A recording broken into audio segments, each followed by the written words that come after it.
Hello everyone, welcome back to my channel. তো এখন বাজছে সকাল 8টা আর আজকে অনেক তাড়াতাড়ি ঘুম থেকে উঠেছি। কেন? তোমরা তো থাম্বনেল দেখে বুঝে গেছো আমাদের বাড়িতে কেউ গেস্ট আসছে। তো কারা আসছে, কে আসছে সবই তোমরা জানতে পারবে কিছুক্ষণ পর। তো চলো এখন আমি কিচেনে যাই, ওদের জন্য ব্রেকফাস্ট তৈরি করছি। এখনও ওরা আসেনি, এই মাত্র ঢুকবে। তো চলো ব্রেকফাস্টে কী হচ্ছে দেখিয়ে দিই। এই যে ব্রেড কেটে নিয়ে আসছি আর এই যে অনিয়ন, বুঝতেই পারছো টোস্ট বানানো হচ্ছে ব্রেকফাস্টে।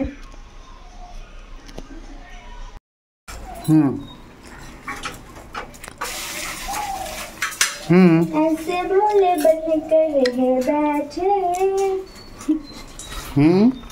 जैसे कोई बात नहीं, सब कुछ नजर आ रहा है की रात नहीं, बिना दिल में जरा थाम लो। गुड मॉर्निंग बच्चा। Good morning.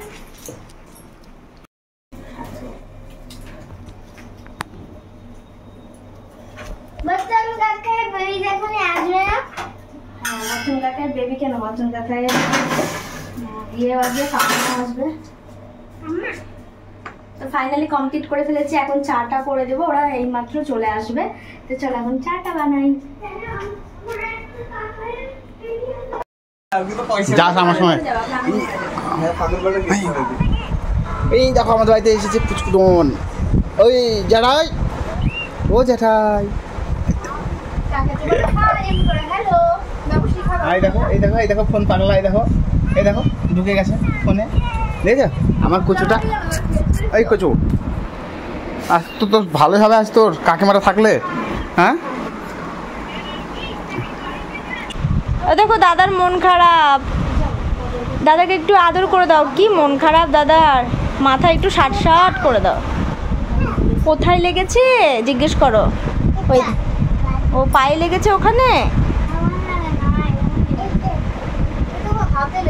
হাতে হাতে হাতে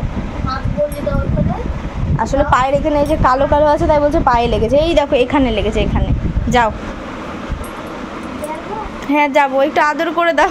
যা ব্যথা খুঁজতে গেছে। ওই দেখো 60 করেছ কি পায়ে কেটে গেল? কি করে কেটে গেল? বল আনতে গিয়ে করে পড়ে গেল। ওইখানে সে কালো এই যে এখানটায় আছে না, ওই জন্য ওটা দেখাচ্ছে বারবার। এই যে এটা একটু মাথায় হাত বুলিয়ে দাও, তাহলে ভালো হয়ে যাবে। হ্যাঁ কোলগেট দিব? বাবারে বুদ্ধি।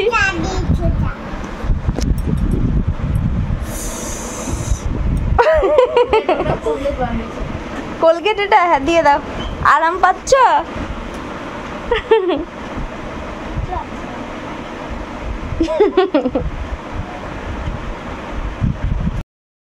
তো দুপুরে আর কিছু শেয়ার করতে পারিনি, আর এখন আমরা যাচ্ছি বেরু করতে।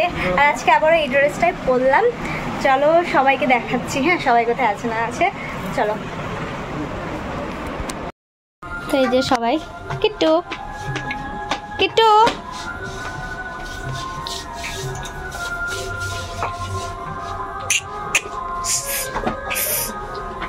কোন জায়গায় দেখা যাচ্ছে? কই ঠিকই তো আছে। হ্যাঁ যে ক্যামেরাটা অন করলাম তেমনি টেডি বিয়ার স্মাইল দিয়ে দিল। এরকম ঝাপসা আসছে কেন? না ঠিক আসছে এবার। যারা এসেছেন মাকে দর্শন করুন। আর এই মধ্যে খুব সুন্দর জায়গার ব্যবস্থা করা আছে, আপনারা বসুন, আনন্দ উপভোগ করুন। অনেক ভাগ্য করে আজকে আমরা এই জায়গায় আসতে পেরেছি। তো এখান থেকে ভয়েসটা মিউট করে দিয়েছি, বিকজ এখানে গান চলছিল, গান চললে প্রবলেম হবে, সেই জন্য তোমরা এখন উপভোগ করো আর আমার বকবকানি শোনে। যে আমি আর মৌ মানে দুই মৌ মিলে এখন যাচ্ছি মেলাতে। আর আমাদের আউটফিটটা কেমন লাগছে অবশ্যই কমেন্ট করে জানাবে।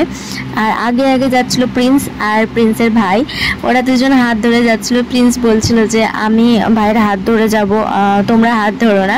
আর দেখো কেমন দুষ্টুরা একসাথে এভাবেই যাচ্ছে। মেলাতে গিয়ে কিন্তু আমরা অনেকটা এনজয় করেছিলাম। আর এত ভিড় ছিল বন্ধুরা কি বলবো, তোমরা একটু পরে দেখতে পাবে। আর লাইটিংগুলো খুব ভালো লাগছিলো, সেই জন্য আর কি টেডি বিয়ার লাইটিংগুলো তোমাদের সাথে শেয়ার করেছে। তোমরাও দেখো আনন্দটা, মানে আমাদের আনন্দটা আর কি অনুভব করার চেষ্টা করো, এটাই বলবো। আর যাদের বাড়ি এখানে দাঁড়াতে প্রত্যেকেই মেলাতে এসেছিলো, মানে অনেকের সাথে মেলাতে গিয়ে দেখা হয়েছিল, যেটা আমার ভীষণ ভালো লেগেছে। বিশেষ করে নতুন যাদের সাথে আমার ফ্রেন্ডশিপ হয়েছে, মানে স্কুলের আর কি, প্রিন্সের স্কুলে। না আমি কোনো স্কুলে ভর্তি হইনি। দেখো মেলায় কিন্তু আমরা চলে এসেছি, এসে মেয়েদের যেটা কাজ আর কি, এত ভিড় ছিল বন্ধুরা যে আমরা কিন্তু থতমত খেয়েছিলাম যে কি কিনবো, কিছু বুঝতে পারছিলাম না। এরপরে দেখা হয়ে গেছিলো একটা বৌদির সাথে, অনেক দিনের পরিচয়, অনেক দিন মানে অনেক বছর পর হয়তো দেখা হলো, তার জন্য ভীষণ হ্যাপি ছিলাম দুজনেই। তার জন্য একটুখানি তোমাদের সাথে শেয়ার করলাম। খুব কাছের ভালোবাসার মানুষ দাদা বৌদি, তো দাদার সাথে দেখা হয়নি, শুধু বৌদির সাথে হয়েছিল। এরপর আমরা চলে এসেছি 6 টাকা 5 টাকা, এখন 6 টাকা হয়ে গিয়েছে। আর মেয়েদের তো লোভ জানোই কেমন গাইস, তো আমরা ভিড়ের মধ্যে অত মেকআপ করেও ঠেলাঠেলি করে একবারে মেলায় ঢুকে পড়েছি আর অনেক কিছু কেনাকাটা করেছে। আর এখানে আমার ফাং বাবার মজা দেখো কি করছে। ফান বাবা এখন খেলতে ব্যস্ত, আর আমার প্রিন্সও তাই খেলা করতে ব্যস্ত। ওদের তো খেলনা কেনা কমপ্লিট হয়ে গিয়েছিল, তার জন্য ওরা দুষ্টু করতে ব্যস্ত ছিল, আর আমরা কেনাকাটা করতে ব্যস্ত ছিলাম। অনেক কিছু কেনা হয়েছে। আর এখানে চলে এসেছিলাম, এখানটাতেও কাঁসার অনেক কিছু ছিল। আমি এখান থেকে একটা চোকার কিনেছিলাম, আরও অনেক কিছু কেনা হয়েছিল। তার মধ্যে মৌ আমার একটা জিনিস গিফট করেছিল, ওগুলো কোনো একটা ভ্লগে তোমাদের দেখাবো আমি যখন পড়বো তখন। আর কি বলবো বলো তো, মেলাটা এত ভালো ছিল, কিন্তু খাওয়া দাওয়া কি করব বুঝতে পারছিলাম না। তারপর চলে এসেছিলাম ফুচকা খেতে। আর গাইস দেখো পাবলিক রিয়াকশন কিন্তু ভরপুর সবসময় আমার লাইফে চলে আসে। দেখতে পাচ্ছ সামনের মেয়েটা ফুচকা খাবে না, আমাকে দেখবে সেটাই বুঝতে পারছে না। জানি না ও এতক্ষণ ধরে হাঁ করে আমায় কে দেখছিল, হয়তো ভাবছিল এই মেয়েটা আবার কোথা থেকে চলে এলো, তো এটাই হয়তো ভাবছিল। আর এখানে মাঝে মাঝে একটুখানি দেখছিলাম যে পুচকুগুলোর কী রিয়াকশন। যাই হোক, ফুচকা খাওয়ার পরে আমরা অনেকক্ষণ ওয়েট করলাম, দেন তারপর ভাবলাম কি খাওয়া যায়, দিয়ে ভাবলাম যে এত গরমে আইসক্রিম না খেলে কি চলে, তার জন্য আইসক্রিমের কাছে গিয়েছিলাম। কিন্তু তার আগে দেখে নাও মেয়েটার রিয়াকশানটা গাইস, জানি না মেয়েটা কী দেখছিল বারবার আমাদের দুজনাকে, মেয়েটাই জানে আর ভগবান জানে যে ও কী দেখছিল। ফুচকাটা একদম বাজে খেতে ছিল, তার জন্য আমরা বেশি খাইনি। আর এদিকে দেখো এখন আইসক্রিম খেতে লেগেছি। এখানে আমার দেওর আর আমার বর জানি না কোথায় চলে গিয়েছিল, সরি সাইডেই ছিল, মানে ওরা ছিল না, তখনই আমরা আইসক্রিমটা কিনেছিলাম। তারপর ওরা যখন আসে ওদেরকে আমাদেরটা থেকেই খাইয়ে দিচ্ছিলাম, কারণ ওরা বলেছিল যে ওরা আইসক্রিম খাবে না। আর এরপরে এখন আমরা কি করি দেখা যাক। এরপরে দেখো ওরা এখন বাড়ি চলে যাবে, অনেক রিকোয়েস্ট করেছিলাম থাকার, কিন্তু কিছু প্রবলেমের জন্য ওরা থাকতে পারেনি। ব্লগটা তার জন্য এখানে এন্ড করে দিচ্ছি, তো চলো টাটা। জোরে জোরে এরকম করে, হ্যাঁ দেখি, হ্যাঁ মাইমা আসছি, হ্যাঁ সাবধানে এসো।